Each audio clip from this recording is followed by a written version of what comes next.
Vamos a escuchar la historia de un hombre muy especial narrada por él mismo. Se trata de Jordi Espesate Girau.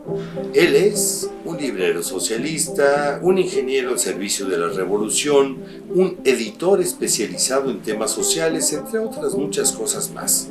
La suya es una vida compleja, una vida que fue jaloneada no solo por la historia del siglo XX, sino también por sus propias convicciones, sus ideas y sus posturas políticas, mismas que lo llevaron a cruzar océanos y continentes en diversas direcciones.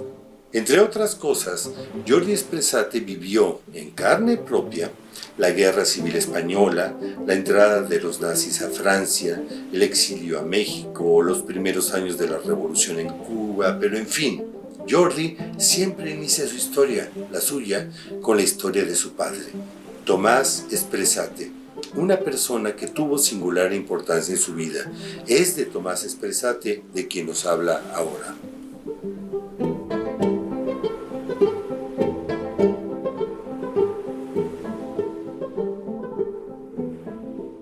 Portbou. En la INASE hace sus estudios primarios y él mismo lo decía, la universidad en Portbou era la aduana, el trabajo en la aduana. A los muchachos listos enseguida los contrataban, ahí había agencias de aduanas que para el tráfico de mercancías entre Francia y el resto de Europa y España. Exportaba a España, importaba a España y ellos eran la gente que trabajaba en la aduana, los relevos. Tomás Espesate entre ellos. Sí, Tomás Espesate enseguida fue para la aduana y a los 15 años ya estaba trabajando. Ya él tenía... Y él cuenta, dice, en aquel tiempo no había ni vacaciones, ni había salarios, ni había sindicatos, ni había nada. Nos pagaban un duro diario, 5 pesetas diarias, y eso era nuestro... Y vacaciones, no había nada. Pero bueno, era como se vivía, y muy bien. Cuando él ya se quiso casar con mi mamá, que bueno, tuvieron un noviazgo bastante suave, bastante tranquilo. Y sí, mi mamá había estudiado en un colegio de monjas. Y hubo un problema religioso entre ellos. Mi papá era ateo y no creía en nada de eso y tal. Y hubo un momento en que medio se rompió la relación entre ellos, pero al final se decidieron casarse, se casaron. Y cuando decidió casarse, él necesitaba más dinero ya, ¿no? Pues ya una familia, pues, en ciernes, todas esas cosas.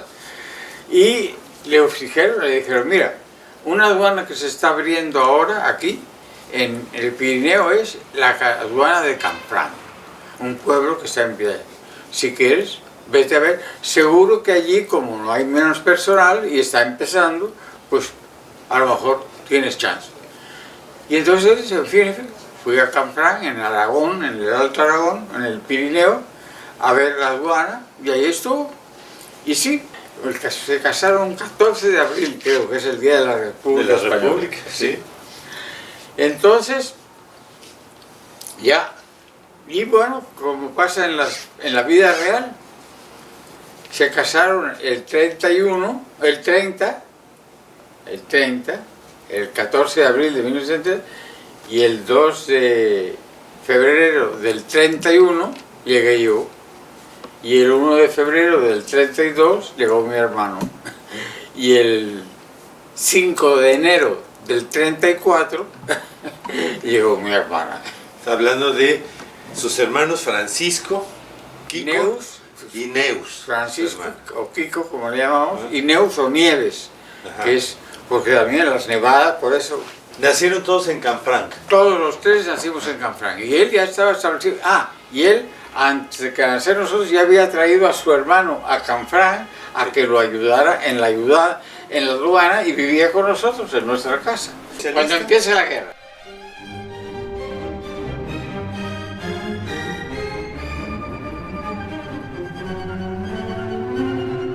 Ellos no sabían muy bien qué hacer, sí, pero no había armas, no había nada. Canfranc, la estación es la mitad francesa y la mitad española, una estación larga. Entonces, para ir a Francia los llevaron a Francia, se los llevaron a Francia. Un grupo de amigos se reunieron con 15 o 20 y se fueron a Francia, cuando empezó la guerra. Tomás entre ellos. Sí, Sí. sí, que no sabíamos. Ni él no quería, él que decía que por qué. Y él había tomado toda una serie de medidas que uno le dijo, la cabeza que más huele a pólvora es la tuya, ahí lo dice. Y era cierto, porque él era el alcalde de ese lugar, él había creado una célula social del Partido Socialista en el año 30 o 31, etc. Él tenía ya un nombre de político. Y le dijeron, si van a venir a buscar a alguien, te van a venir a buscar a ti, porque tú eres el que más se ha destacado. Entonces, al otro día, o sea, si el 16 de julio o 18 de julio empezó la insurrección, el 20 estaban en nuestra casa, la policía. Vamos. Entonces nos llevaron a mi mamá, a mis 3 hermanos y a mi tío, o sea, al hermano de mi padre, el delicadito, para Jaca. ¿Y eso? No, los van a interrogar. ¿Y la llave? Porque no había nadie más. Démela a mí. Y el jefe de la Guardia Civil, era la Guardia Civil que vino a buscarlo. Y entonces ya nos llevaron a Jaca y nos metieron en una especie de convento que lo hicieron cárcel y ahí nos tuvieron. Ya nos encerraron ahí. No, en interrogatorio, nada. Pero yo no recuerdo. Mi mamá ¿Qué edad tenía usted, don Jordi? ¿Qué edad tenía yo en ese Kiko momento, Neus? bueno, 36, yo había nacido en el 31, yo tenía 5 años. Estuvo preso a los 5 años. A los 5 años ya la policía franquista, ahora Guardia Civil, nos metió presos. Mi hermano tenía 4 y mi hermana 2. Un primo de mi papá, o de mi familia, un tal Sonama, catalán, no sé cómo, un día encuentra a mi padre, o se ven, y le dice que él va a intentar rescatarnos a nosotros. Él no sabía, mi papá no se enteró inmediatamente, tardó tiempo en enterarse de que estábamos presos. Entonces, no solo nosotros, sino la familia de otros que estaban ahí también estaba con nosotros presa.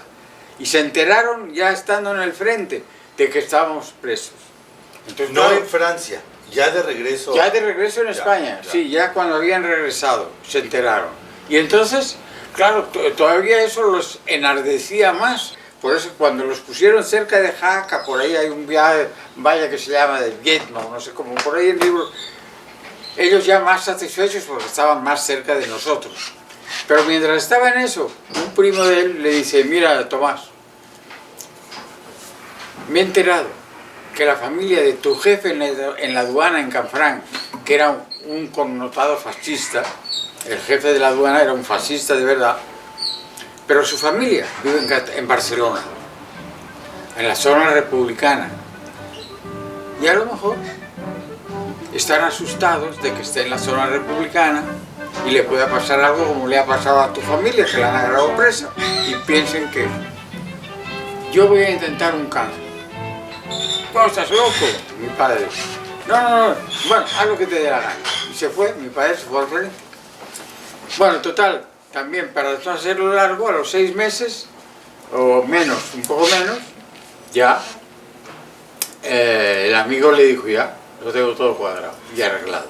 ¿Estás seguro? Sí. Ya la familia, ya hablé, tal. ¿No? Entonces, así fue. Cuando ya lo tuvo todo arreglado, le avisó a mi padre y dijo, me voy con la familia esta a Pau, que Pau está a 40 kilómetros ya de la frontera con Francia y en un paso cerca de Canfranc. Y voy para allá.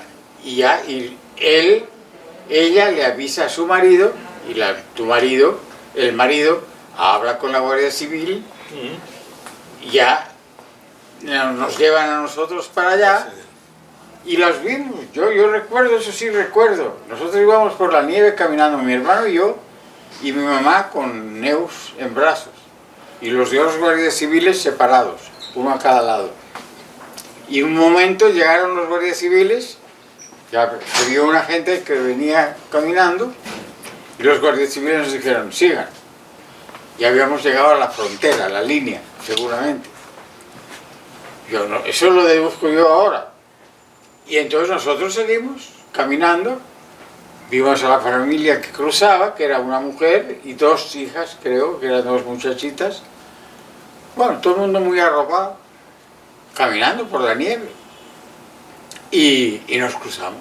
Se hizo el canje. Y se dio el canje. Ellos, los guardias civiles, los sentaron, me imagino, ya en el burrito y eso, y ya se los llevaron. Y nosotros, el tío estaba esperándonos adelante, un poco, no en la misma... Tardamos un poco, llegamos a un puesto y ahí estaba el tío, y francés, y tenía el carro cerquita y ya nos llevó. Mi primo, ese primo que hizo la operación, le avisa a mi padre que ya los tengo, están conmigo, tal. Mi padre, bueno, pues venga por acá. ¿A dónde? ¿A la guerra? A la guerra. Nos metió en España, claro que sí. No se puede quedar allá.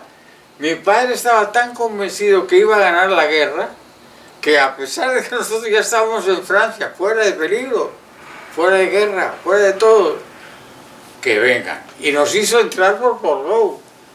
Y él fue a Portbou a recibirnos. ¡Qué valor! Sí. Pero, bueno. A Portbou, no a Canfranc no, a Portbou. Y así fue. Ya luego ya nos fuimos juntos hacia Barcelona, a casa de los papás de mi mamá, Juan Xirau y la Adela. Y ahí nos quedamos con ellos y mi papá regresó al frente. Empezaron los bombardeos. Nosotros nos tocaron los bombardeos en Barcelona. Había bombardeos por avión y bombardeos marítimos. Le teníamos más miedo a los marítimos, porque los bombardeos, sonaba la alarma, sí, sí. La sirena, tal, pero el marítimo no, porque el barco se parqueaba a 30 kilómetros de la costa, no lo veías y de repente... A mí me tocó uno con la tía caminando por una... En fin, no salvamos. Y luego, el primer bombardeo, lo recuerdo horrible, de pánico. Cuando sonó la alarma, teníamos que bajar a un sótano, ahí en Barcelona, en la calle Riera, San Miguel, número 15.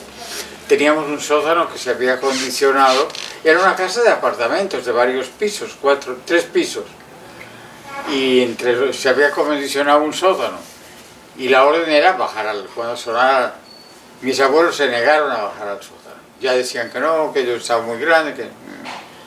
Y bueno, un poco, pues por solidaridad nos quedamos nosotros con ellos.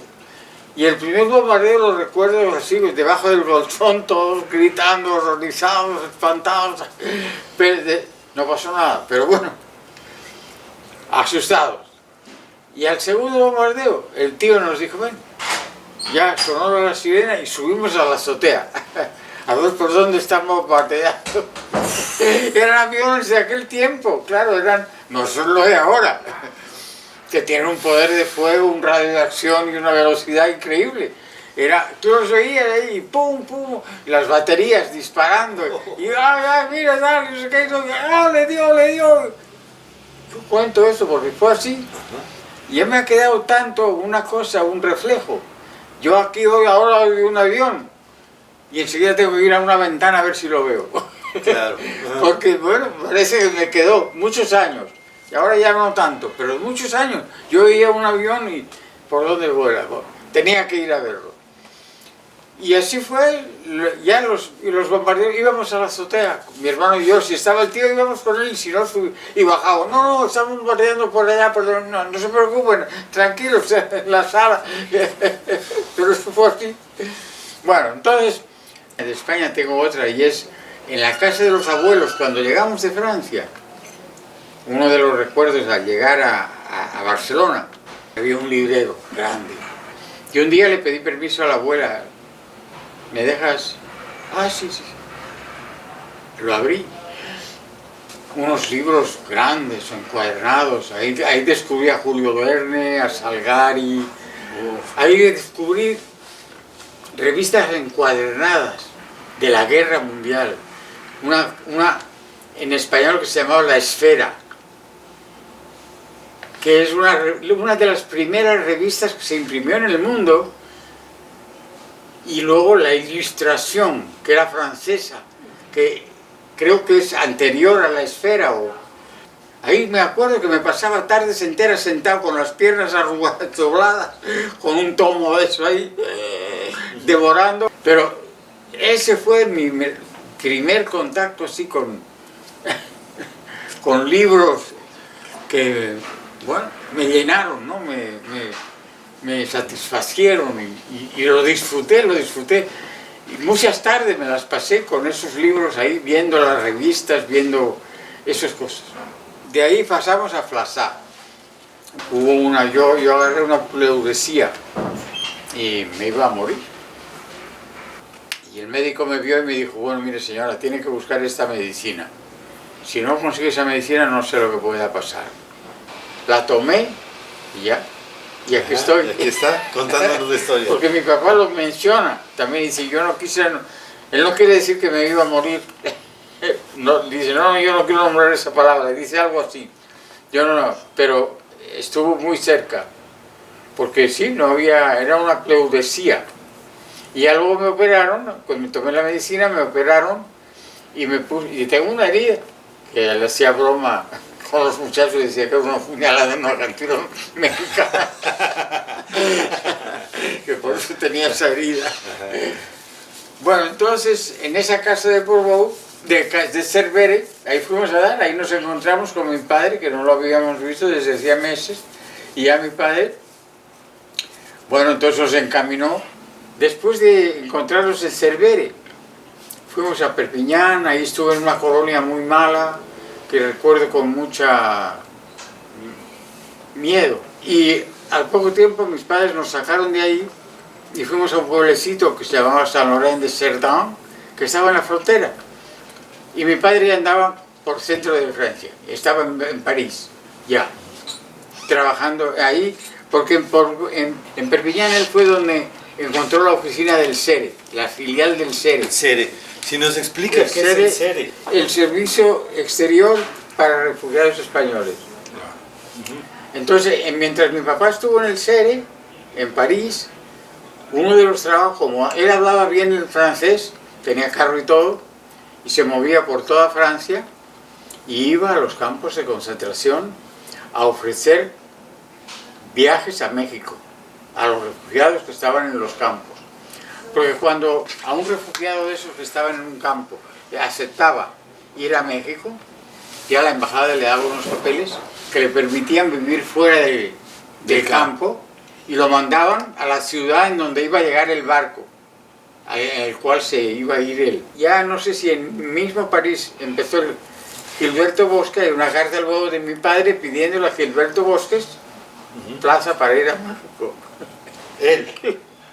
De mi padre, en francés, dirigida al embajador, a don Gilberto. Y está la respuesta de don Gilberto, que le asegura que su plaza está reservada, que no tenga problema, para él y su mujer. Porque ya nosotros nos habían mandado a España. A Barcelona. A Barcelona. Es decir, Tomás Espresate viaja primero a México, sale de Marsella, entiendo, ¿verdad? A México, y después ustedes lo alcanzan. Pasa por África. Pasa por África. Sí, están unos 10 días en África, en Casablanca, y ahí lo recoge el Niassa, un barco portugués que estaba retado por el gobierno de la República. Niassa. Y fue el último viaje de ese barco, en el año 42. O sea, todavía a nosotros nos mandan a finales del 41 a España, y todavía tardaron como 4 o 5 meses en poder seguir ellos. ¿En qué año llegó Tomás Espresate a México? En 1942. Creo que fue en mayo. Aquí lo digo. 42. ¿Y ustedes en el 45? Sí. O sea, durante 3 años ellos, pues como se dice vulgarmente, estuvieron juntando dinero para pagar nuestros pasajes del viaje. Él sí sabía cómo funcionaban las agencias de aduanas en Portbou y en Canfranc. Entonces eso lo había aprendido él, y entonces él creó una especie de agencia aduanal que se llamó Comercial Espresate, y repito, con una mano adelante y otra atrás, porque no tenía ningún capital ni ningún dinero acumulado, guardado, que le pudiera servir para decir, bueno, no, mire, yo tengo una cuenta en el banco de tanto, sí, para ir le estoy comprando tanto, o sea, no sé, como se hace normalmente. Tienes que tener una garantía, un aval. Imagínate, ellos recién llegados a México, muy difícil. Pero el hombre abrió esa Comercial Expresate y el hombre se enteró que las telas mexicanas estaban escaseando en América del Sur. Pero bueno, en aquel momento a Comercial Expresate le funcionó y empezó a ganar dinero. Y así, en cuanto tuvo dinero, compró los pasajes. Como vio que la guerra acabó, porque eso fue un año o año y medio antes de que la guerra acabara, que él empezó ya con Comercial Expresate. Entonces, ya gestionó nuestro viaje, compró los pasajes, tal, y nos trajo. Y ya cuando llegamos, bueno, poco a poco, la guerra acabó, 45, en mayo del 45, ya los americanos otra vez volvieron a poner su industria en función de lo que estaba, aparte del plan Marshall para Europa, a reconstruirla, pero en América pues volvieron a ocupar los mercados que tradicionalmente ocupaban, y las telas mexicanas no pudieron otra vez competir con las telas americanas, y en precio, en calidad, en fin, lo que fue, y se fue acabando el negocio de mi papá. Entonces ya en una primera etapa él trató de seguir en esa oficina de importación-exportación, Comercial Expresate, y te decía que trató de, no sé, de importar a México juguetes o caramelos australianos, traviesas de ferrocarril de un país de África, o artículos deportivos, no me acuerdo de dónde, etcétera, y todo eso fue fracasando. Incluso trató de meterse en el petróleo. Alguien le habló y todo, pero bueno, fue hasta Tampico varias veces, hizo varios viajes, pero al final, como se dice aquí, lo plancharon, porque era extranjero. Había que ser mexicano por nacimiento en aquel entonces para poder tener alguna propiedad petrolera en México.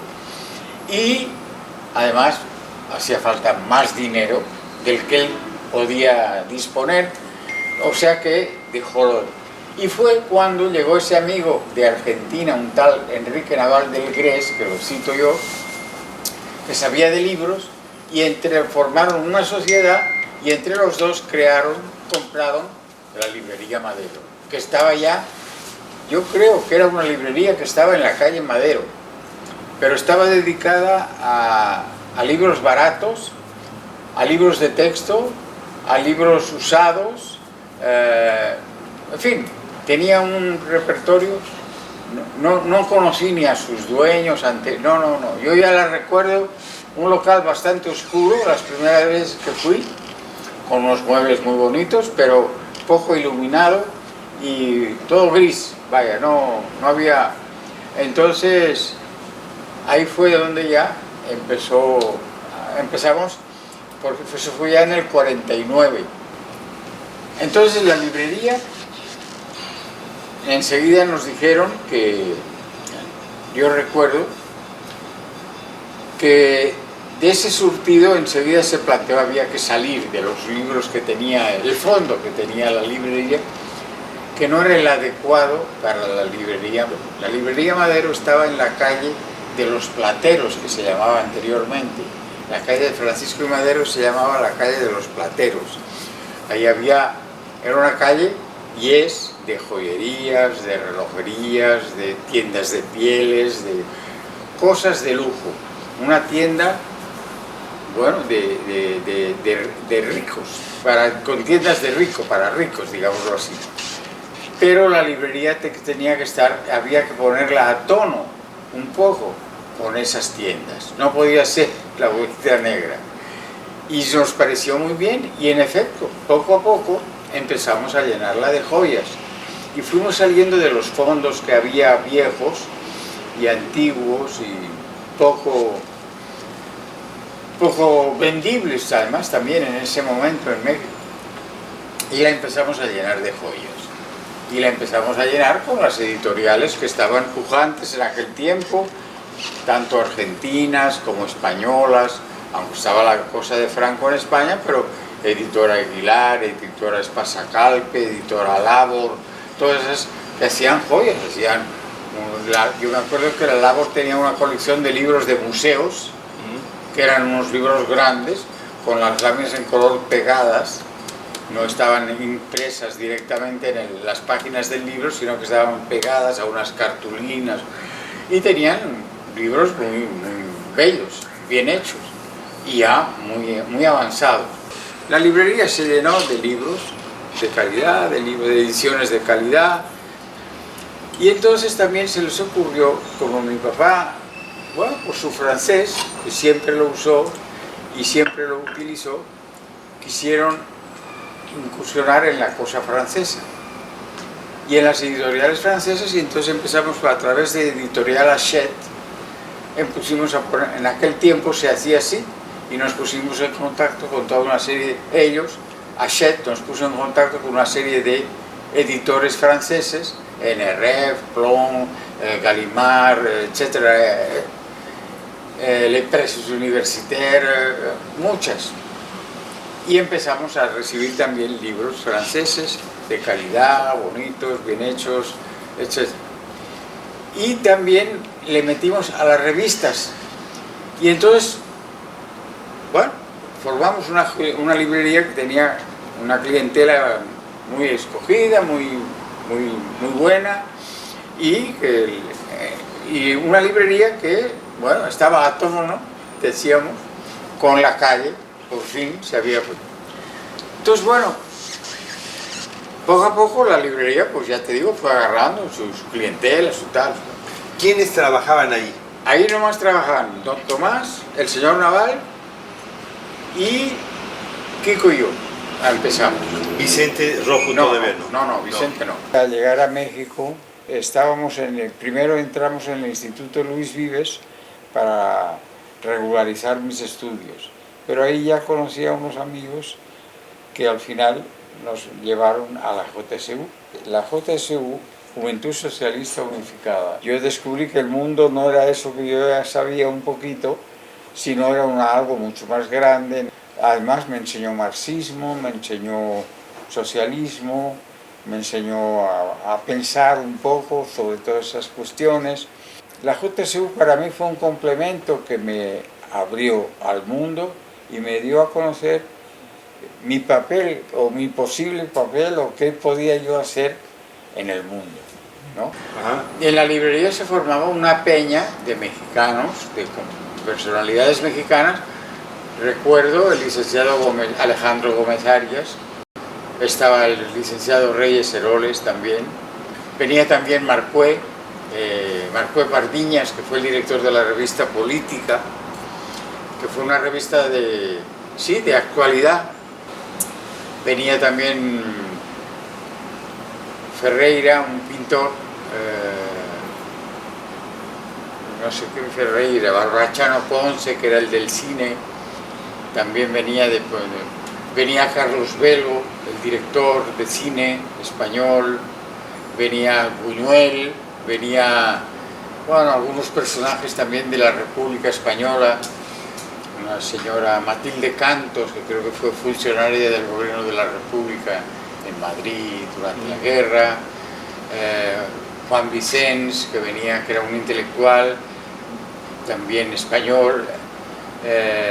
Sí, había un grupo que más o menos frecuentaba la librería. Unos a veces venían por la mañana, otros por las tardes, y con mi padre y el señor Naval formaban unos círculos, círculos literarios, una especie en que analizaban cualquier tema, cualquier cosa, un problema actual, un problema histórico, un problema de filosofía, de arte, de actualidad. Y bueno, yo me acuerdo que prestaba atención venía León Felipe, venía don José Moreno Villa, que también era un poeta andaluz, más tranquilo, más pausado, que conocía mucho de pintura, y a mí me enseñó pintura.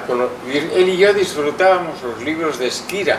Él me explicaba las características de la escuela española, la escuela holandesa, de Rembrandt, de Velázquez, o sea, con los libros delante.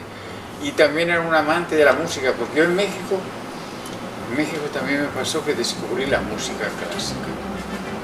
y el mariachi.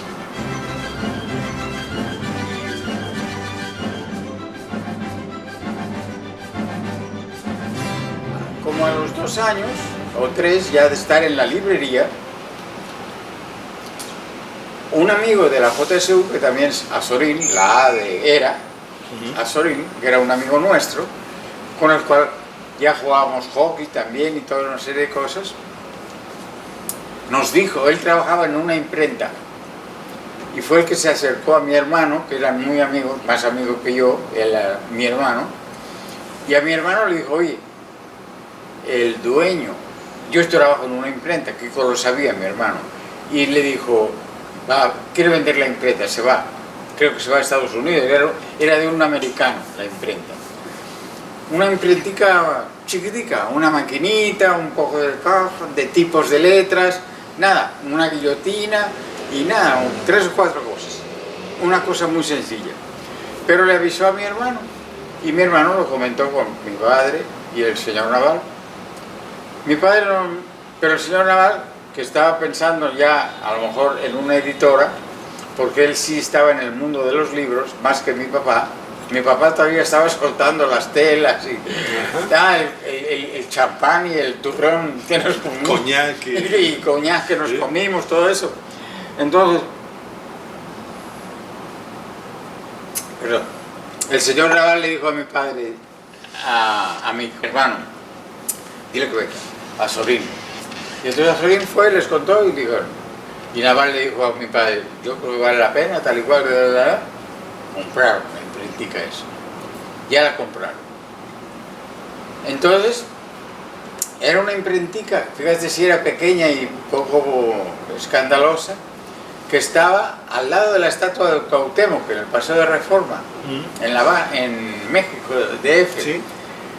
Ahí al lado del Hotel Reforma, en la avenida Reforma, en la calle General Prim, casi llegando a Reforma. Y era un localito, una cosa chiquitica. Pero bueno, ¿qué sucedió? Que al poco tiempo nos llegó un amigo que nos trajo el contrato de la Embajada de la URSS para hacer el boletín de la Embajada, que era una cosa para nosotros impensable, de grande, primero, porque yo no me acuerdo si eran 20 o 20.000 ejemplares, era por semana, una cosa de 15 o 16 páginas por semana, y entonces empezar enseguida a comprar equipo. Claro, el que sabía de imprenta era Azorín, y Azorín se encargó de buscar otra máquina y de esto y lo otro, y otra guillotina y tal, y empezamos. Y dijimos que sí, lo trajo al señor Naval. El hecho es que vino ese contrato. Y empezamos a acondicionar la imprenta para darle salida. La imprenta empezó a trabajar. Claro, ya inmediatamente tuvimos que cambiarlo. Se cambiaron de lugar. Sí, y nos cambiamos de lugar. La imprenta se fue a la calle Amberes. Amberes casi esquina Londres o por ahí, en la zona rosa. Sí. Y todavía se pudo ir ahí. Sí. Era una casa en la que en la parte de arriba vivía el señor Naval con su familia. Y abajo tenía una planta baja donde acondicionamos los equipos, un jardín que lo techamos para evitar el ruido y en donde impusimos el linotipo y una máquina de imprimir vertical que hacía la... En fin, sí, ahí aprendimos, yo ahí aprendí, empecé a aprender de imprenta. Cuando me mandaron a ayudar a Azorín, hasta ese momento Azorín era el amo de la imprenta, nadie sabía de imprenta, ni mis padres, ni el señor Naval, ni nosotros, ni Kiko ni yo, ni mi hermana menos. Entonces, el que sabía era imprenta, era Azorín, y si había que comprar una máquina, era él que decía qué material se compraba, y mi padre le tuvo completa confianza, y él trabajó siempre bien, pero él sí tenía un poco de, yo creo, la grandeza. Y que yo estaba un poco en contra de eso, ¿no? A mí me molestaba, tenía cierto rechazo. Y en la imprenta Madero, además del boletín para la embajada soviética, ¿qué más imprimían? ¿Qué hay de los escritores que se acercaban a ustedes? No, eso fue después. Pero bueno, al principio era prácticamente el boletín. Hubo que irse otra vez de Madera. Porque ahí empezamos a tener más clientes. Exactamente, la revista de la ANDA, unos laboratorios que nos pedían cajas y cosas de etiquetas para medicinas y todas esas cosas, que los laboratorios, folletos, y entre el boletín sobre todo. Entonces ya nos fuimos a Aniceto Ortega. Que Aniceto Ortega, en la Colonia del Valle, en 1358, esquina casi Avenida Popocatépetl, que ahora es un eje vial, el eje, no sé si es el eje 5 o uno de esos ejes. Ahí se fue, y ahí fue donde Vicente ya se incorporó a la imprenta Madero, en persona. Sí. Ya, o sea, él tenía una mesa al lado de la mía. Bueno, ahí tengo la anécdota esa del día aquel que estábamos ahí trabajando y me dice, ven, acompáñame. Y nos fuimos a Bellas Artes. Entramos a Bellas Artes, nos llevaron al sótano. Estábamos por el sótano de Bellas Artes ahí caminando, unas lámparas que se encendían y se iban apagando, y al final, aquí, dice uno, es aquí. Y había unas cajas enormes pegadas a la pared, encendieron un par de luces tal, y llegaron dos personas, dos trabajadores, y empezaron con unas ganzúas y cosas a abrir unas cajas. Y estaba iluminado, me acuerdo, y de repente, ¡pum!, un cuadro del impresionismo, de Renoir, que yo lo conocía, el Moulin de la Galette se llama. Y me quedé, no me podía mover. Y me dice Vicente, ¿yale? ¿Qué te pasa? No, nada.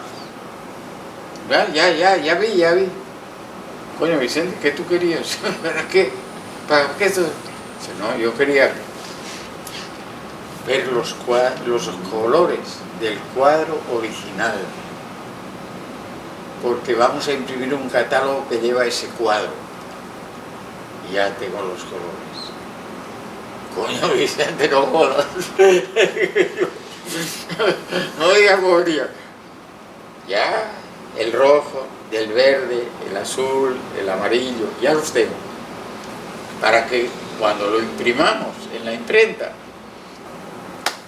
Entonces yo le dije, oye Vicente, la verdad, me has dejado, bueno, sorprendido. Yo no pensé, nunca se me hubiera ocurrido.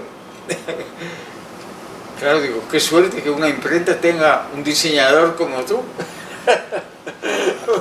Porque me puso realmente, digo, sí, tienes razón. Ahora entiendo por qué tú, cuando empiezan a hacer una policromía, vas a ver las primeras hojas que salen de amarillo, a ver si él ya sabe en el cuadro qué lugares que queda el amarillo, y a ver si se parece el que está saliendo al que él recuerda de lo que vio, porque él busca en el cuadro los colores originales. En la primera parte de la década de los 50, 53, 54, etcétera, están en la imprenta Madero, rodeados de lo que llaman una peña, un grupo de intelectuales, escritores, poetas, filósofos, etcétera, que acuerpan el proyecto de la librería, de la imprenta Madero, con Vicente Rojo y usted, de la librería. Y bueno, cuéntenos, ¿usted estaba estudiando ya ingeniería?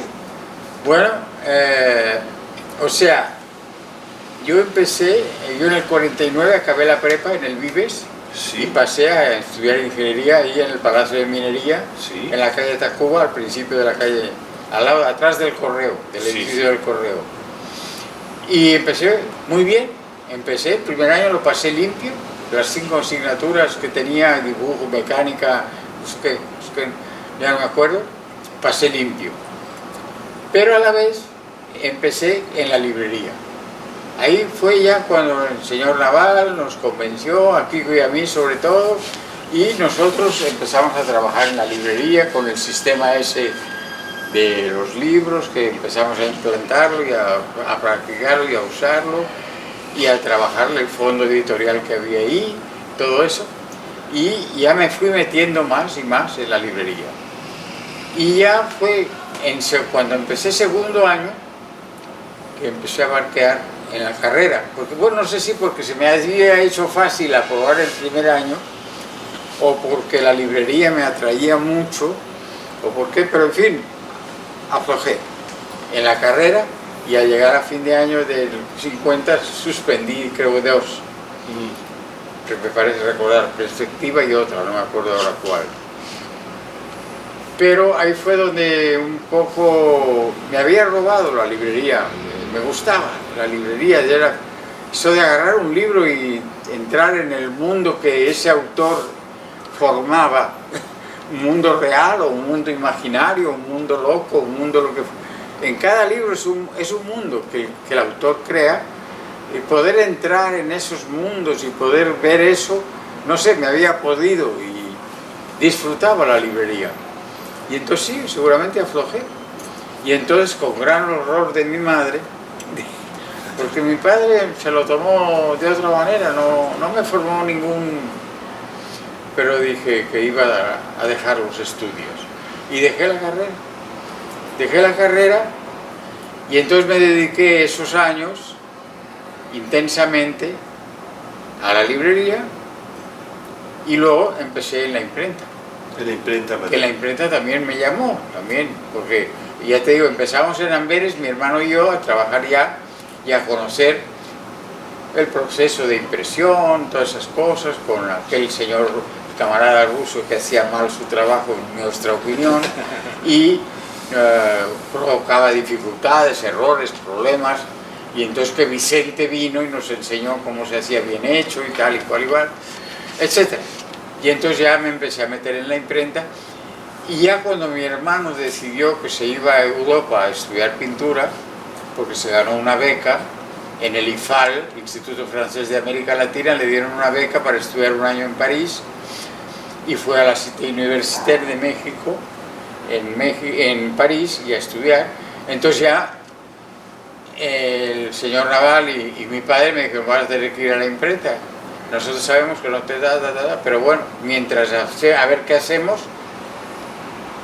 Y entonces ya fui para la imprenta en Aniceto Ortega, a quedarme ahí. En la del Valle. Y sí, y a la librería iba nomás a despachar con mi padre de los problemas de la imprenta, de las cosas, de los clientes, lo que cobraba, porque en la imprenta ya empecé a meterme más.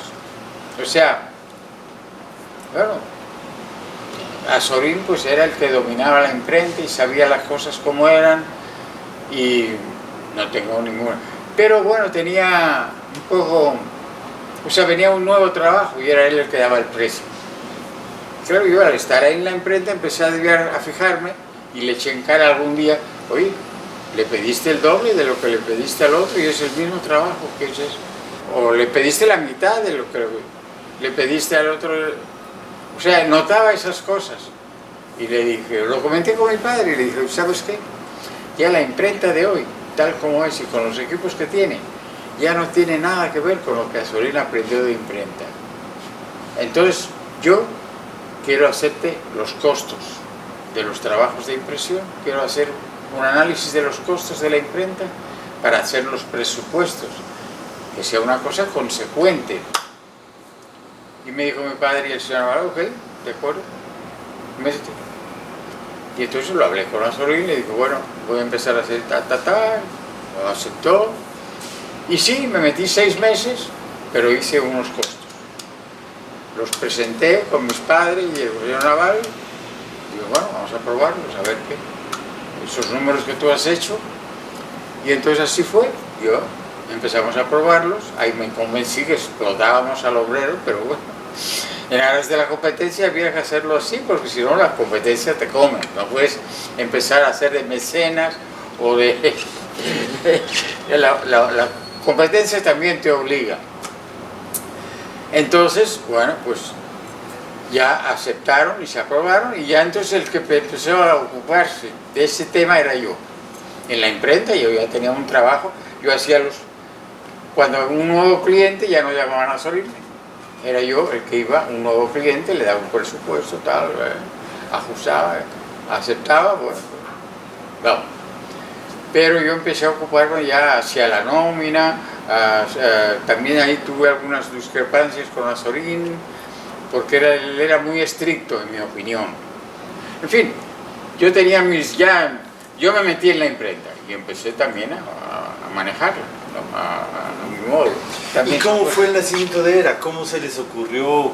Bueno, ¿Quiénes lo hicieron? ¿Cuándo? Ahí sí, en cuanto a ERA, bueno, yo ya te digo, primero políticamente me había ido formando en la JSU, que me hizo ver que el mundo no eran ni los poco que yo sabía de Francia, o lo que sabía de los españoles y de los catalanes, porque había vivido ahí y estudié ahí, y tampoco de los mexicanos, que el mundo era algo más grande. Eso me lo enseñó a mí la JSU, y en donde había unos problemas grandes, y el capitalismo y toda esa historia, y el desarrollo de la sociedad y tal. Todo eso lo había visto yo ya en la JSU. Y los problemas actuales del mundo después de la Segunda Guerra Mundial y toda esa historia. La colonia, todo eso, ya me había ido enterando. Entonces, siempre me llamó la atención que no se publicaran libros en español a la librería, no nos llegaban. Entonces, a mí esa idea empezó a martillarme. Y digo, no, hay que hacer algo. Y seguramente lo hablamos con Azorín, con Vicente, con mi hermana, porque sí. Bueno, la idea, Vicente lo comenta en una entrevista que le hicieron, que él le comentó a don Tomás un día que en los ratos en que las máquinas quedaban libres podríamos estar imprimiendo libros de una editora, y que era una buena idea la que se nos había ocurrido de formar una editora. La empezamos a hablar, los jóvenes, y mi padre dijo sí, que era buena idea y que lo que teníamos que preservar era que no entraran viejos, que fuéramos puros jóvenes, que él estaba de acuerdo, que le aprobaba la idea y que le parecía bien, y sí, la imprenta podría ayudar, como no, en los ratos de ocio a imprimir los libros que hiciera falta. Yo empecé a pensar, por ya cosas que me había dado cuenta, que teníamos que ser una editora de izquierda, que hablara de los problemas de la izquierda de una manera real. Y al hablar desde la izquierda, creo que lo íbamos a enfocar, siempre pensé que lo enfocaríamos realmente, como era, verdaderamente, cómo estaban sucediendo las cosas, que no caeríamos en dorar o cambiar las ideas, sino que iba a ser una editorial de izquierda que no dependería ni estaría sojuzgada por ningún partido ni por ninguna organización de izquierda, pero que teníamos que ser absolutamente independientes y libres para escoger los títulos y las ideas que nosotros queríamos divulgar, porque sí entendía que había cosas que no se hablaba de ellas en el mundo, o se hablaba de una manera muy deformada de lo que realmente, eso era lo que yo creía. No, a lo mejor pero yo sí estaba convencido de eso, y que había que hacer una editora que publicara y tratara de ser un poco, llegué hasta que podía llegar a ser, a lo mejor cándidamente lo pensé, la historia, la etapa histórica de esos años, pero que reflejara la historia del mundo, de lo que estaba pasando en el mundo con respecto a esos problemas de independencia, de soberanía, de lucha por la emancipación, de racismo, de todo eso que se presentaba siempre de una manera condicionada y deformada por la izquierda y por la derecha muchas veces. Entonces que nosotros teníamos que tratar de ser independientes, pero objetivos y reales, lo más posible. Que no podíamos depender de nadie. Entonces, que claro, teníamos que hacer unos libros presentables, decorosos, agradables, y en eso Vicente coincidíamos, y él ya sabía. Él ya sabía. y sobre todo baratos, que pudieran alcanzar que los pudiera alcanzar el bolsillo de los estudiantes, o sea, lo más posible. Y que teníamos que reducir sus costos lo máximo posible, pero no perder calidad, sin perder calidad. Entonces, ahí fue donde decidimos, en unas reuniones entre nosotros, que los dirigentes de la editora, los fundadores, no íbamos a cobrar sueldo por hacer la editorial, que íbamos a aplicar el no cobro y a los 10 años íbamos a revisar esa política, a ver qué pasaba, y que nosotros, la dirección, yo y mi hermana, íbamos a asumir la corrección del libro gratis también, que nosotros no íbamos a cobrar por eso, y así lo hicimos durante muchos años. ¿En qué año forman la Editorial Era? La Editorial Era se forma en 1950, en 59. 59. En 1958-59 empezamos a hablar. Platicábamos sobre por qué era, qué significa era, viene de la era del trigo y de... ¿Qué significa era? Era, bueno, sí, a nosotros también nos sorprendió cuando Vicente apareció con ese nombre. Fue Vicente el que lo trajo. El maestro de todo eso, de los logos, las portadas y los tipos que se usaron, y del logotipo de Editorial Era, fue Vicente.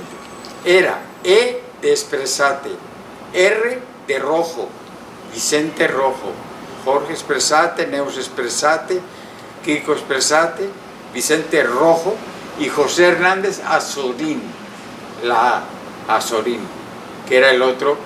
O sea, nosotros fuimos, bueno, directores o lo que fuera, o gerentes de Editorial Era.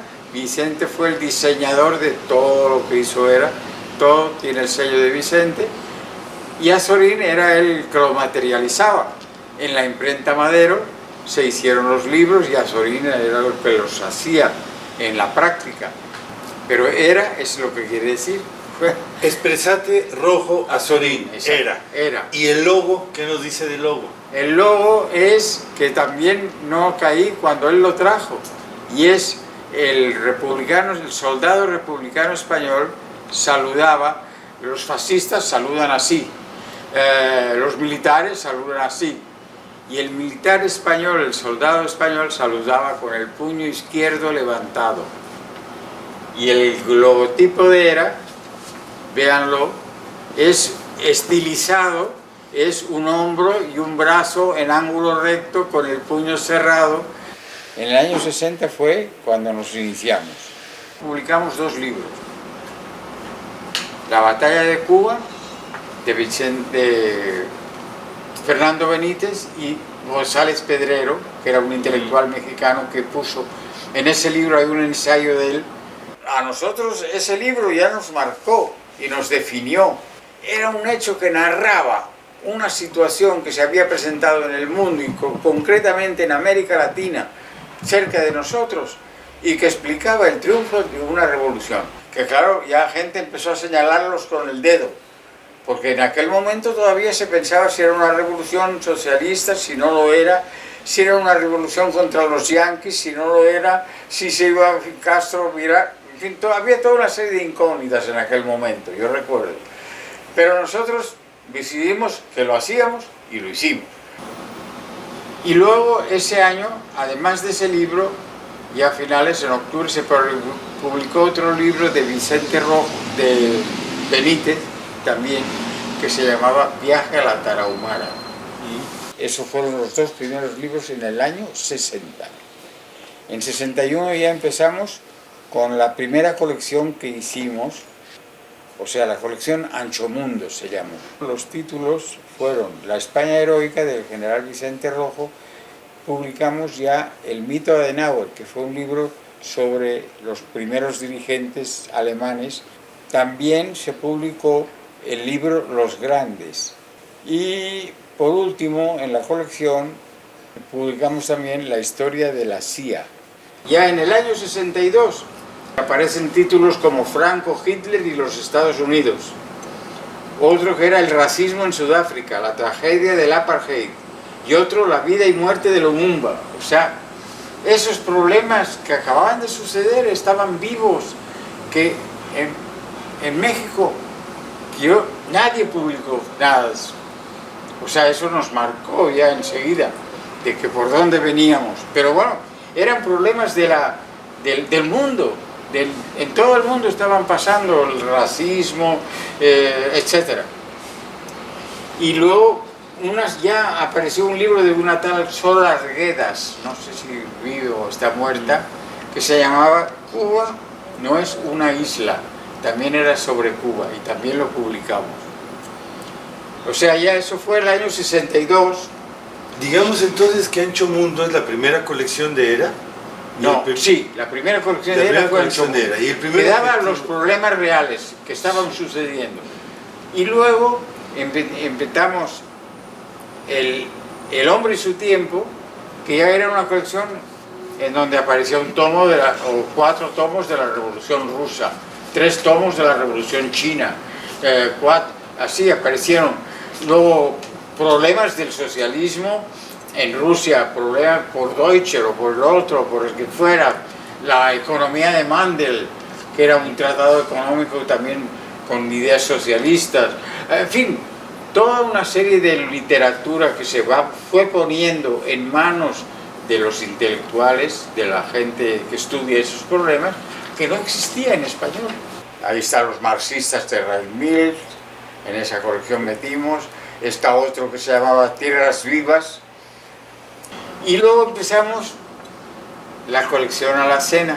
Y el primer libro que publicamos en esa colección fue de Miguel Barbachano y que se llamó Los pájaros. Y luego con Salvador Novo en una breve historia de Coyoacán. Otro que era de Pedro García, el poeta español, Primavera en Eton Hastings, que es un libro ya viejo publicado, pero bueno, que era lo publicó. Y ahí se publicó también el Aura, de Carlos Fuentes, que todavía se sigue publicando. Es el libro que más se ha publicado en ERA. Y después, bueno, tenemos Ancho Mundo, otras colecciones, la literatura entra a sí. ERA, o sea, en otra colección. La otra fue Biblioteca ERA. Biblioteca ERA. El Gran Viraje, Palabras Cruzadas, publicamos a García Márquez, García Márquez. El coronel no tiene quien le escriba. Que Biblioteca ERA ha ido cambiando, ¿no? Pero se ha mantenido. En Biblioteca ERA se han publicado cosas consagradas y algunos autores ya hechos, ya conocidos, se han incorporado. O literatura ya de autores conocidos, ya famosos. Por ejemplo, ahí entró García Márquez, ahí entró, bueno, enseguida entró Pacheco, ya después, pero Pacheco empezó, porque la colección que era investigadora, un poco nueva, con cosas, era Alacena. Alacena venía y me decía Vicente, es que tengo amigos que quieren publicar con nosotros, pero bueno, no son así muy... Pero bueno, no podemos decir que no, porque son buenos amigos, Así que en Alacena va a haber de todo. Consagrados y nuevos. Nuevos que algunos durarán y otros que será un libro y ya, punto. Qué bien. Y me pareció muy bien, digo, oye, genial, Vicente, genial, está bien, perfecto, no te preocupes, me parece que es perfecto, porque ahí está Alfonso Reyes, en ERA, está en Alacena, está Alfonso Reyes, está Pedro García. ¿Cómo tenía noticia, por ejemplo, Patricio Lumumba y la liberación del Congo y todo esto? Pues es algo que realmente estaba sucediendo cuando ustedes estaban haciendo su editorial. Claro, acababa de suceder, ¿Cómo tenían noticia de eso ustedes? ¿Cómo se enteraban? Bueno, no, la prensa hablaba de eso, pero de una manera siempre, que si eran rebeliones comunistas, que si eran rebeliones de los rojos, que si los rusos iban a hacer no sé qué, que estaban queriendo dominar esos pueblos, que estaban...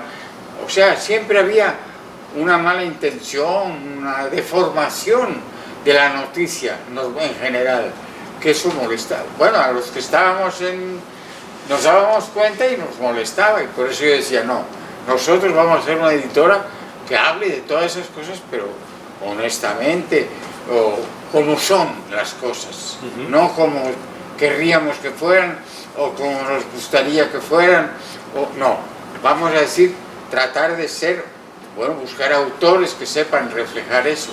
A mí la JSU me hizo vivir todas esas cosas, y me indignaba que no hubiera en español una editora que publicara sobre esas cosas, porque eran de mi tiempo. No, yo no es que me fui al tiempo de los romanos, o al tiempo, no, eran cosas que acababan de suceder, que hacía 5 años, que habían empezado hacía 4 o 5 años, o que se había empezado a hablar de ello. Claro, eso era más viejo, pero lo mantuvieron callados mientras pudieron. Nosotros tuvimos la suerte de vivir ese momento en el mundo. En aquel entonces, yo creo que te decía el otro día que yo pensé siempre que por suerte el Ejército Rojo, la Rusia, Stalin, etc., habían ganado la guerra contra los nazis. Si hubiera ganado Inglaterra y Francia, ese movimiento de descolonización no hubiera existido, o no hubiera sido tan fuerte ni tan violento. Pero al ganar los rusos la guerra, bueno, los rusos representaban otra corriente en el mundo, otras ideas en aquel momento, el socialismo, la cosa del poder popular, la cosa de la independencia, soberanía de los pueblos. O sea, yo sí creo que dio la casualidad, y así vino la historia, porque lo lógico era que los imperios hubieran seguido siendo los imperios.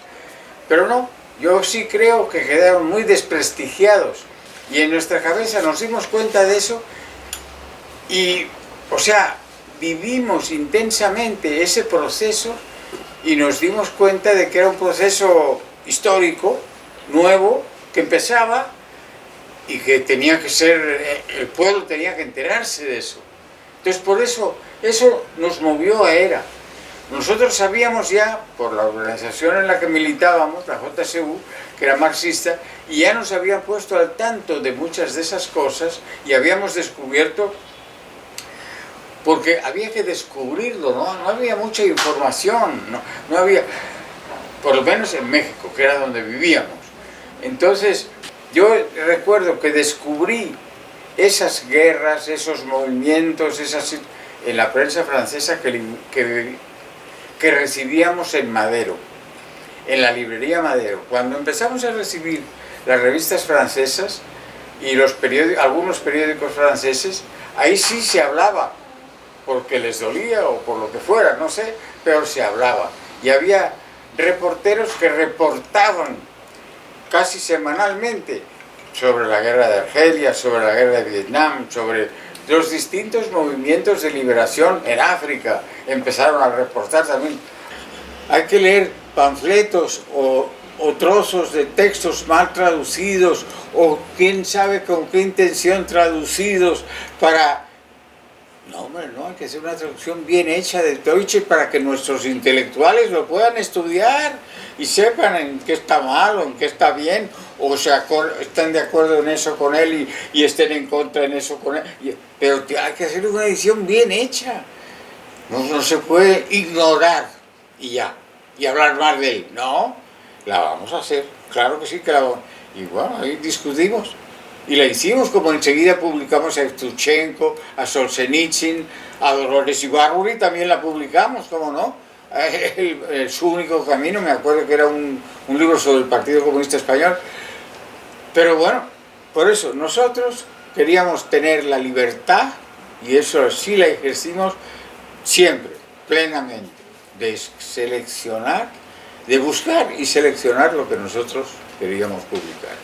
Jordi, ustedes tenían el cometido de dar a conocer a la sociedad mexicana problemas internacionales contemporáneos, desde una mirada de izquierda. ¿A quiénes una pregunta que quisiera hacerle yo es, ¿incorporan ustedes desde el inicio mismo de ERA a las poblaciones indígenas de México entre sus temáticas? Ahí está Benítez con ustedes. a la par de las ideas socialistas. Fuimos descubriendo la realidad mexicana de injusticia, que estaba una revolución todavía criticada, que mucha gente nos la criticaba. Nos hablaban mal de que si Villa era un asesino, que si no sé qué, que si el otro era un tal, que si... Y luego, viendo la realidad del indio mexicano que estaba, eso nosotros enseguida lo empezamos a ver. Yo hacía muchas excursiones y los encontrábamos a los indios, nos los encontrábamos. Y los veíamos ahí con sus guaraches y con su paquetico. Entonces, y dónde vivían. Entonces, empezamos a ver, a descubrir esa realidad. Y por eso, enseguida también incorporamos esa línea. Vaya, claro, Benítez nos ayudó en eso. ¿Qué recepción tuvieron en México entre los jóvenes? ¿Cumplieron su objetivo? ¿La gente se enteró de lo que estaba pasando en el mundo? ¿Compraban y leían sus libros o eran vistos como cosas extrañas? No, en general sí.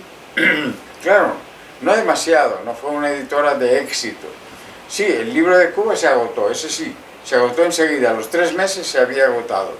Pero bueno, Vietnam o esos duraron más, pero también se fueron, la mayoría de ellos, de aquellos libros que publicamos, todos esos están agotados y algunos se repitieron alguna segunda edición. Sí tuvieron éxito en ese sentido y los buscaban los jóvenes, los estudiantes, los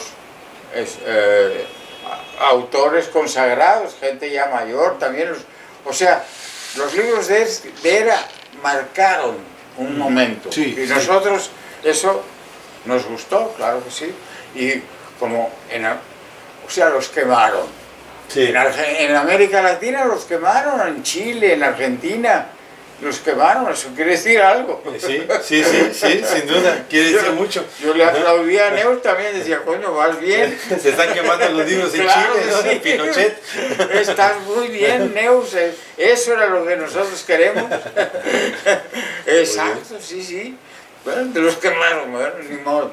Y en España había que venderlos bajo el mostrador. Los lograban, sí. Algunos los metieron, muchos, sí. Y por abajo del mostrador se vendían. O sea, todo eso nos satisfacía, porque era nuestra idea, que se supiera por los que tenían que saber qué era lo que estaba pasando en el mundo. Claro. Y sí, división, tal, pero había sus discusiones, había sus conversaciones, había sus tratos y la cosa seguía. Entonces, todo eso nos satisfacía, claro que sí. Habíamos logrado lo que queríamos, que hubiera avidez por esos temas. Sí. ¿Considera usted entonces el libro como un instrumento del cambio? Sí, claro que sí. El libro te enseña, el libro te hace pensar. Vaya, por poco que tú leas o disfrutes un libro, te hace pensar. Y si te hace pensar, hay posibilidad de cambio. ya ahí hay posibilidad de cambio. Un libro te permite esa reflexión, te permite cambio. Un libro, yo sí creo que son fundamentales. Fundamentales. Pero entonces usted se fue a Cuba en 1962, a finales de 1962. En diciembre del 62. Y siguió colaborando con Editorial Era, desde lejos. No, casi no. Neus venía y me contaba, eso sí es verdad. Y me decía qué problemas tenía, qué situaciones se le habían presentado, qué había conseguido, qué libros estaban buscando, qué iban a publicar nuevo, pensando ya en el plan.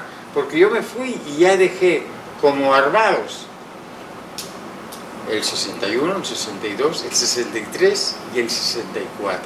Y el 65 ya un poco los títulos más, ya una lista de títulos que había que ordenarlo. Pero ya estaba eso, bueno, las traducciones empezadas, ya, porque eso ya estaba casi en fechas, con fechas. Sí. 64 ya estaba en tal, primero este, luego este, luego este. O sea, porque bueno, yo me gustó y claro, me metí y dejé todo eso bien armado. La filiación socialista de su familia viene, pues, por lo menos desde Tomás Espresate, de su papá, que fue un líder socialista. Usted mismo fue un convencido del socialismo. Y en diciembre del 62 deja México para irse a Cuba. La revolución cubana triunfa en el 59 y en el 62, tan pronto como el 62, usted se va a Cuba. Cuéntenos un poco, ¿por qué, para qué? Bueno, sí, así es. Aunque estaba muy ilusionado con ERA, me fui a Cuba. Porque sí me pudo, o sea, pues sí, nosotros heredamos una especie de conciencia socialista por mi padre, en efecto. Yo sí tengo ese pensar también. ¿El mundo será socialista? No quiere decir que sea igual que lo que pasó en la URSS o igual que lo que pasa en China. Será socialista, tendrá otra mentalidad. El capitalismo se va a acabar y va a ser sustituido por otra cosa, como se acabó el feudalismo, como se acabó el esclavismo.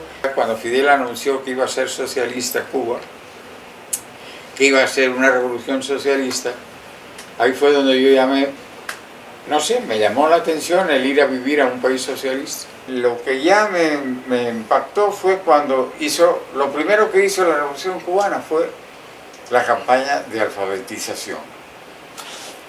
Y ahí ya me llamó la atención, porque todas las revoluciones que se han dicho verdaderas empiezan, lo primero que hacen es una campaña de alfabetización. Y entonces, a finales del 61, vino una delegación cubana a México, que creo que vino el presidente de Orticós y algunos funcionarios.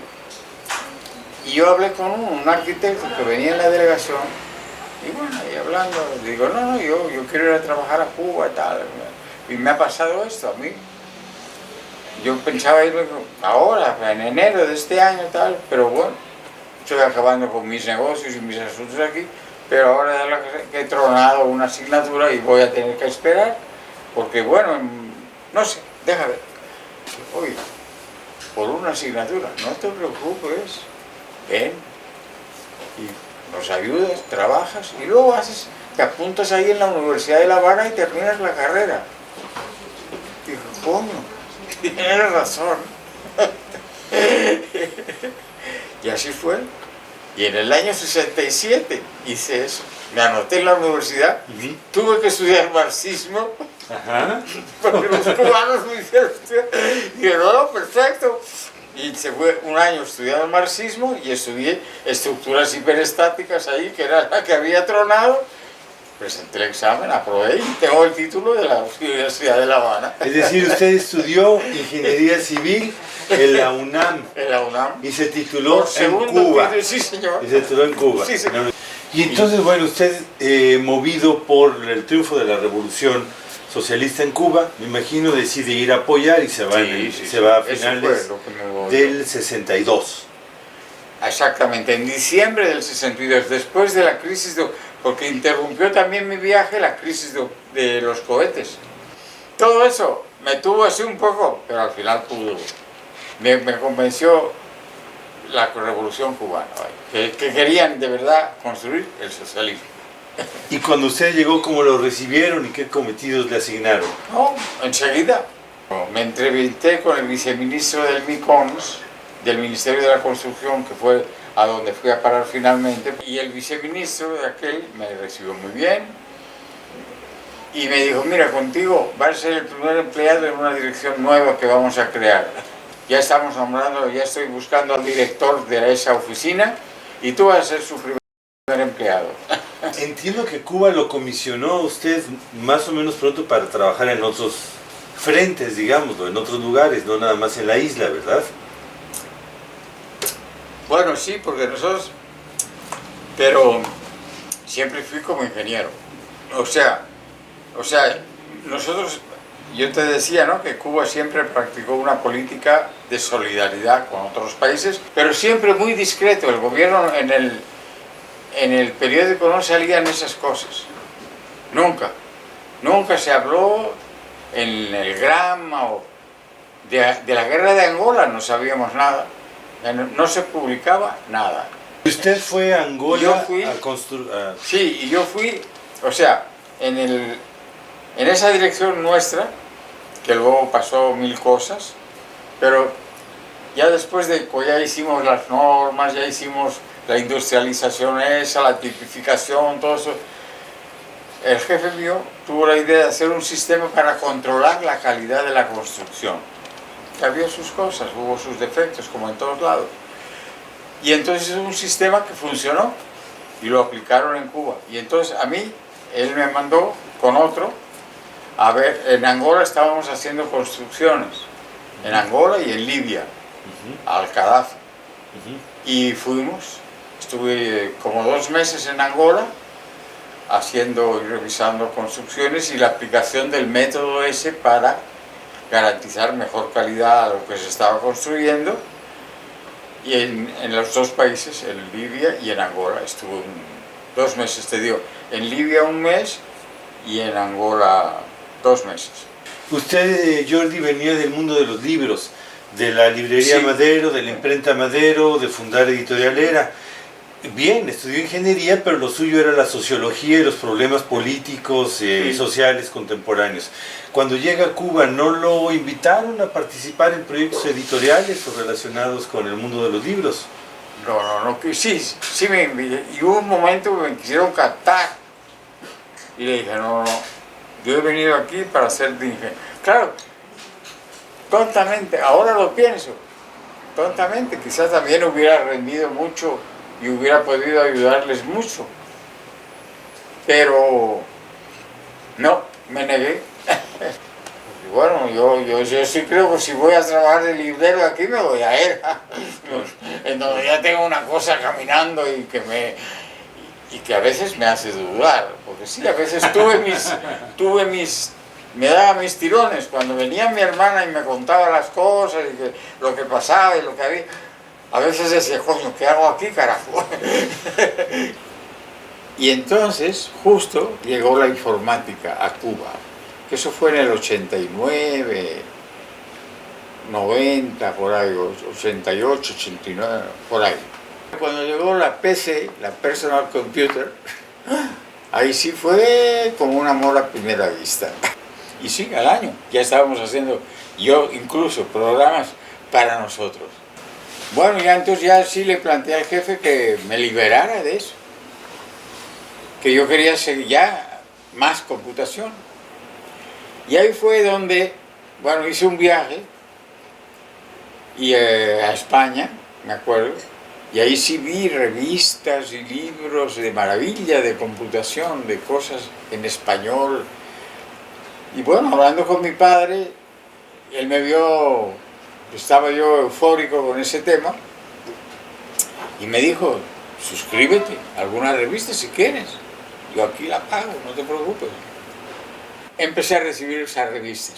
Se me ocurrió, digo, no, yo lo que voy a hacer es publicar el índice de la revista y lo metí en un sobre. Y primero eran 4, luego eran 10, luego eran 40, luego eran 70. Y cuando eran como 60 o 70 llegó el correo electrónico. ¿A quién se lo enviaba? A unos amigos que venían, ya se empezó a correr la voz, enseguida se corrió. Yo estaba en la construcción todavía, no me había jubilado. Eso fue en 89, 90, 91. Y así, yo me fui metiendo, y ya estaba en tiempo completo en la computación. Y entonces empecé a hacer con un sobrino, por parte de mi esposa, que había ido a la URSS a estudiar computación, empecé a hacer un programa con él sobre el sistema mío de préstamo de libros y revistas. No, todavía revistas. Y empecé a mandar ese boletín, BIT. Y el sistema que yo hice con el sobrino, tenía la historia de cada libro, quién lo había usado, quién lo había leído, y la historia de cada usuario, qué libros había leído, qué revistas había tocado, qué tal. O sea, empecé a juntar y te digo, yo llegué a juntar más de 3.500 revistas. ¿Dónde las tenía Español. ubicadas? ¿Dónde estaban estas revistas? Algunas me llegaban directo. Otras yo tenía con mi hermana un buzón en ERA.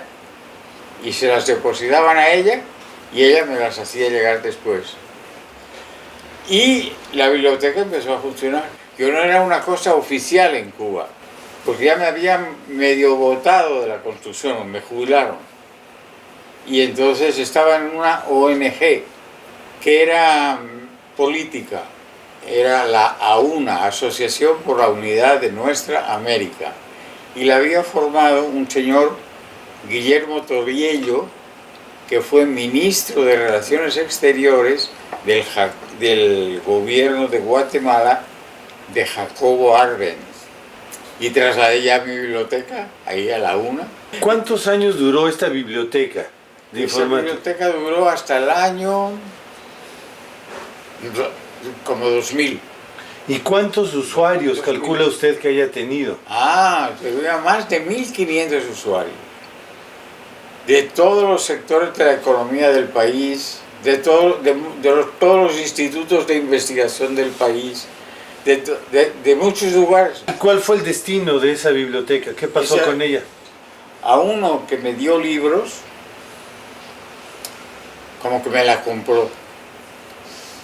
Yo le puse un precio en función de los viajes que hice, no de los libros. Y mi idea nunca fue venderlos, los libros.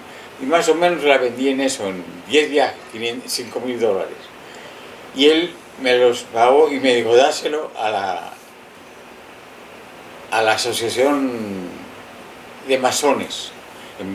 En Cuba hay una fuerte asociación de masones, es fuerte. Don Jordi, en el 2004, la Federación de Gremios de Editores de España, por medio del IBER, Feria Internacional del Libro de España, rindió homenaje a ERA, en persona de su directora Neus Espresati. ¿Nos podría hablar un poquito sobre esto? Claro que sí. La LIBER es una feria que hacen todo, no sé ahora, pero en aquel tiempo la hacían todos los años, un año en Madrid y otro año en Barcelona.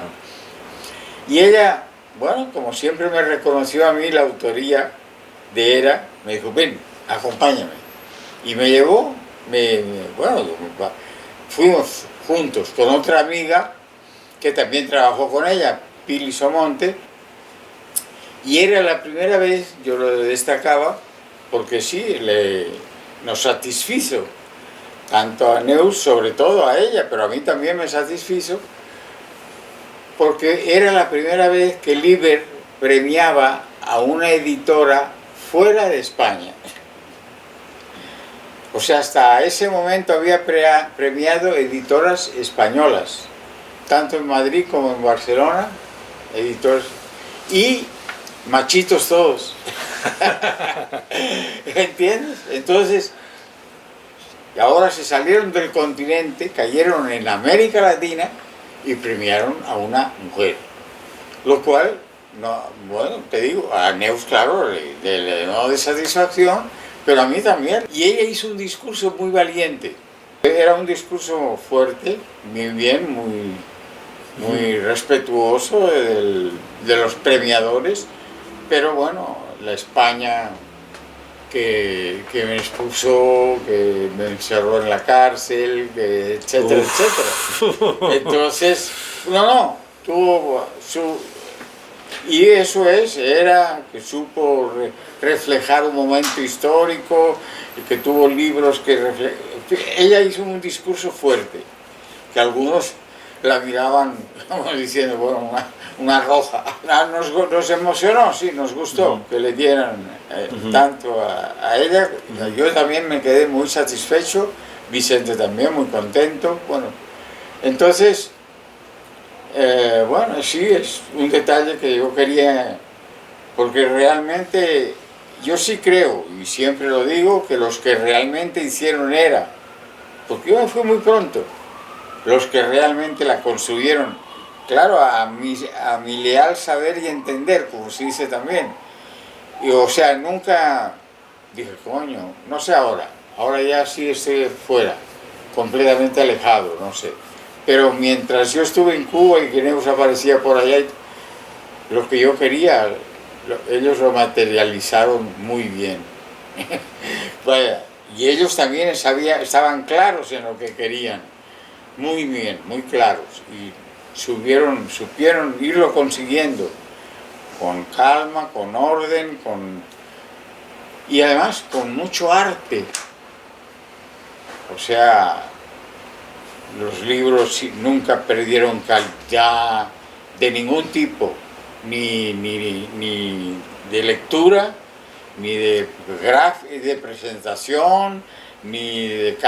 Vaya, mantuvieron siempre el prestigio de Era y de lo que Era quería, vale, que yo sí me siento en eso también responsable, lo que queríamos, que para qué queríamos Era y qué queríamos. Como tú dices, la mejor prueba es que los quemaron. Eso, nosotros somos de izquierda, ni modo, y entonces ya eso no lo podemos cambiar, y lo logramos.